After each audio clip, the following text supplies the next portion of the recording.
नमस्कार, मैं हूं सौरभ उपाध्याय। आजमगढ़ में लोकसभा के उपचुनाव की घोषणा हो चुकी है। आपको बता दें कि आजमगढ़ लोकसभा सदर क्षेत्र से अखिलेश यादव जी सांसद थे। 2022 में विधानसभा करहल से उन्होंने चुनाव जीता और विधायक बने। उसके बाद आजमगढ़ सीट उनको छोड़नी पड़ी और वह सीट को छोड़ दिए। इस समय आजमगढ़ की सीट लोकसभा सदर की रिक्त हो चुकी है। आधिकारिक तौर पे घोषणा हो चुकी है। अब यह देखना है कि आजमगढ़ की 10 विधानसभा में सपा चुनाव जीती है। इस बार समाजवादी पार्टी क्या अपनी इज्जत बचा पाएगी कि नहीं। उत्तर प्रदेश में और देश में भाजपा यानी भारतीय जनता पार्टी की सरकार है। 2022 में भाजपा पूर्ण बहुमत से अपनी सरकार बनाई है।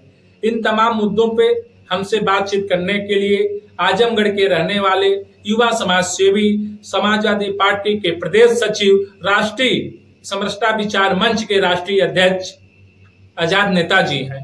आजाद नेताजी, आपका हमारे शो में बहुत बहुत धन्यवाद। हार्दिक शुभकामनाएं आपको। आजमगढ़ में लोकसभा का उपचुनाव होने वाला है। आप समाजवादी पार्टी से ताल्लुकात रखते हैं, तो पहला सबसे सवाल है कि इस बार चुनाव में क्या मुद्दे होंगे।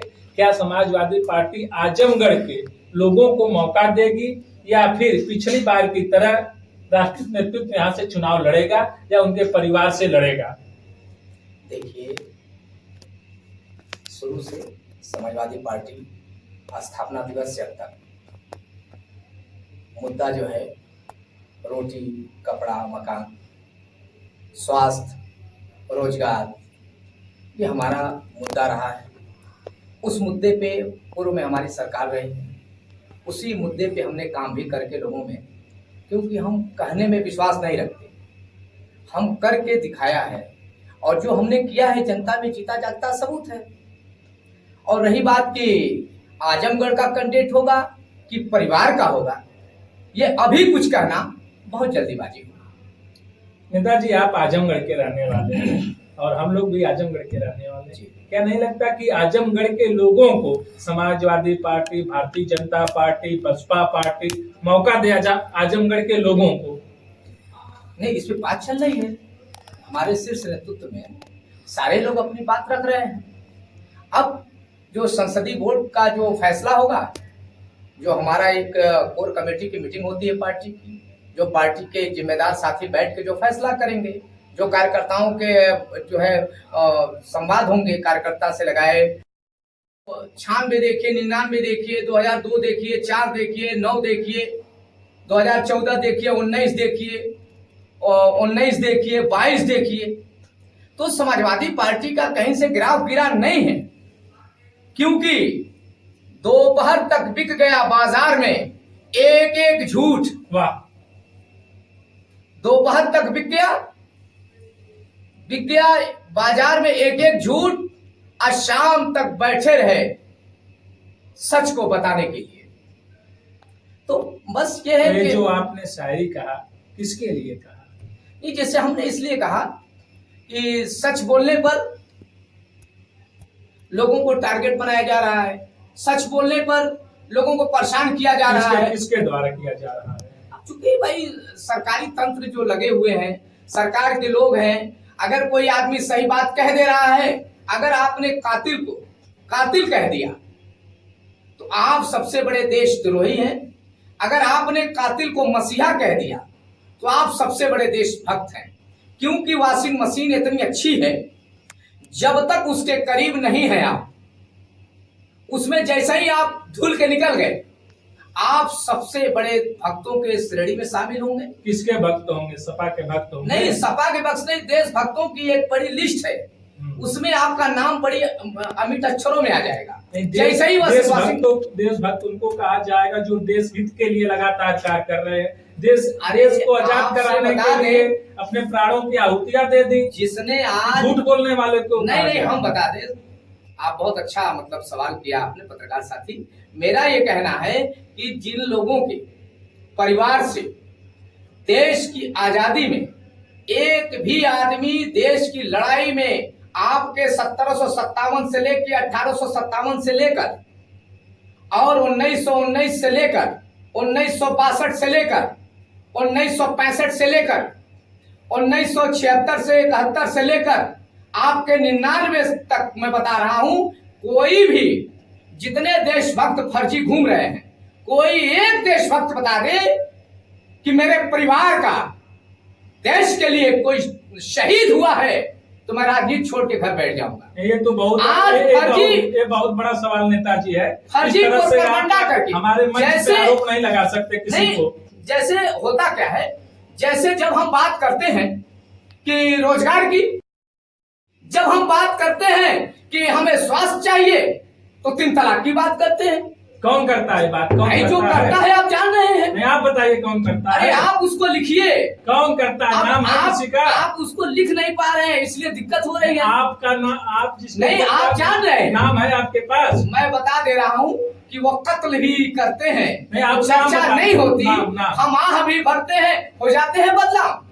आप जान रहे हैं कि कातिल कौन है, मसीहा कौन है, ईमानदार कौन है, और गरीबों के हितों में गलत कौन है, आप सब जानते हैं। लेकिन आज की मीडिया, जो गोदी मीडिया है, वो इतना परेशान है कि जो तुझे पसंद हो वो बात कहेंगे, और दिल को कहो रात तो रात कहेंगे।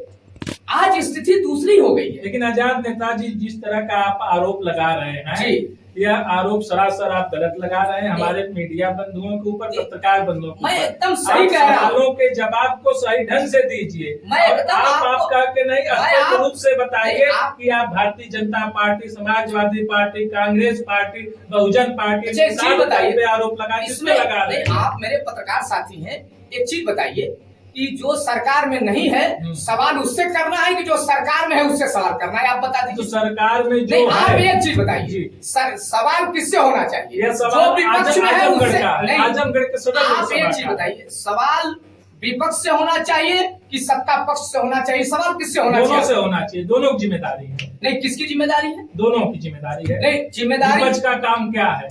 विपक्ष जब आईना दिखाता है, जब विपक्ष आईना दिखाता है तो उसको जेल की सलाखों में भेजे। ये सब गलत चीजें हैं। जब रोडों पे आजमगढ़ के मुद्दे की बात कर लीजिए, आप बात कर लीजिए। आजमगढ़ में आपके सांसद अखिलेश यादव जी थे, बिल्कुल, और आपके तमाम मित्र हैं, और सारे लोग जानते हैं अखिलेश यादव जी के आजमगढ़ सदर लोकसभा से लापता होने का पोस्टर लगा। क्या वह पोस्टर आप फिर चाहते हैं कि आजमगढ़ का बेटे को मौका दिया जाए? हम आजमगढ़ की बात करेंगे, हम भी आजमगढ़ के, आपके भी। आप सुन लीजिए, जो भी इस तरह से अशिष्टता का परिचय दिया है, जो हमारे आजमगढ़ के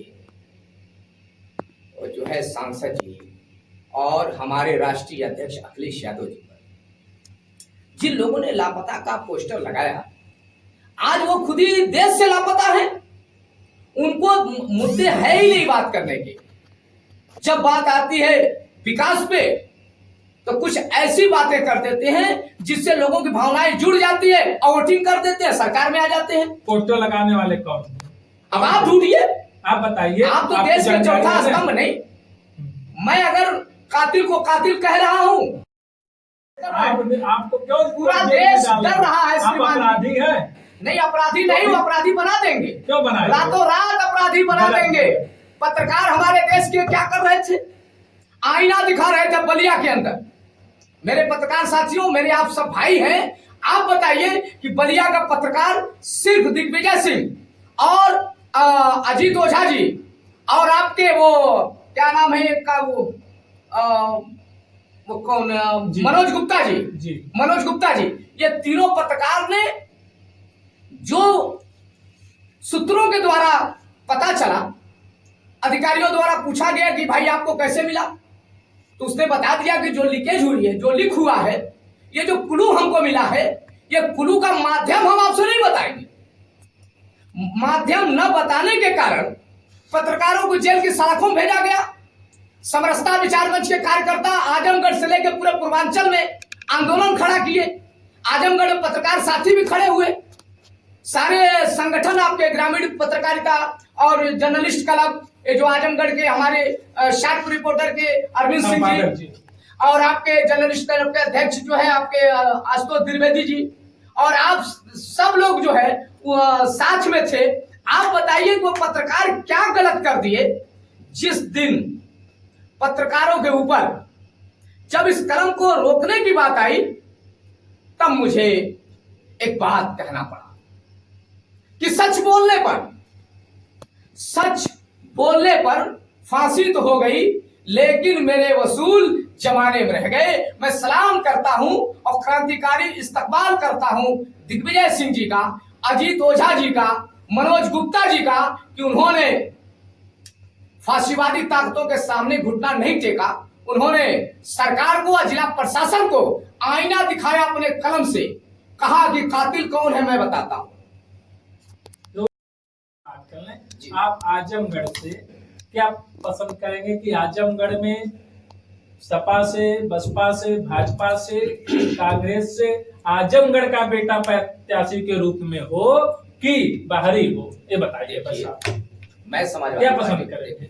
मैं समाजवादी पार्टी का एक अदना कार्यकर्ता हूं और मैं कार्यकर्ता के रूप में मैं अपने दल की बात करूंगा, क्योंकि बसपा का जो पार्टी अलग है, कांग्रेस अलग है, भाजपा अलग है। भाजपा का फैसला भाजपा के लोग करें, कांग्रेस के लोग कांग्रेस के करेंगे, बसपा के लोग बसपा के करेंगे। आप सभी दल का नाम हमसे क्यों ले रहे हैं? हमारे दल के बारे में पसंद क्या करेंगे कि आजमगढ़ का बेटे को मौका मिले कि बाहरी को आजमगढ़ में मौका मिले, ये बताइए। नहीं, हाँ या ना? एक बात जान लीजिए, मैं आप जब 2014 में पूछे तब भी और 19 में आपने पूछा तब भी और आज भी मैं अपने स्टैंड पे कायम हूं। मैं जरूर चाहता हूं कि समाजवादी पार्टी के किसी भी कार्यकर्ता को, अगर राष्ट्रीय अध्यक्ष जी माननीय अखिलेश यादव जी किसी भी कार्यकर्ता को अगर आजमगढ़ से अगर अपना प्रत्याशी बनाते हैं तो बहुत ईमानदारी से कह रहा हूं कि 5 लाख वोटों से चुनाव जीतेगा। 5 लाख। क्या मुद्दे हैं? अरे मुद्दे क्या है? मुद्दे तो आपने खुद दे दिया। पत्रकार साथिया खुद परेशान है। देश में पत्रकारों के साथ क्या हो रहा है आप जानते हैं?